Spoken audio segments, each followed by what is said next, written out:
Benvenuti al Meteo. Prosegue un tempo spiccatamente instabile a causa di una bassa pressione che, posizionata sulla Sardegna, causerà qualche pioggia anche sul nostro territorio.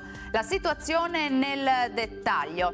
Sul Veneto avremo una moderata variabilità con cielo molto nuvoloso e precipitazioni sparse sulla zona nord-orientale della pianura e sul Bellunese, meno frequenti invece altrove. Ancora molto ventoso con forti venti da nord-est.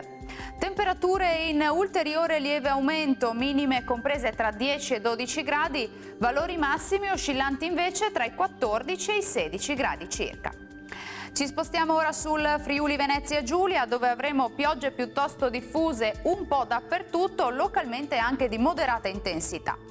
Temperature minime tra 11 e 14 gradi, massime tra 14 e 16 gradi circa. Uno sguardo infine alla situazione del Trentino Alto Adige, dove sarà asciutto, tuttavia con qualche nebbia, ma anche con qualche spazio soleggiato, soprattutto a partire dal pomeriggio. Temperature minime tra 5 e 8 gradi, valori massimi tra 10 e 13 gradi. Dal Meteo per ora è tutto, buon proseguimento in compagnia di Antenna 3. Arrivederci.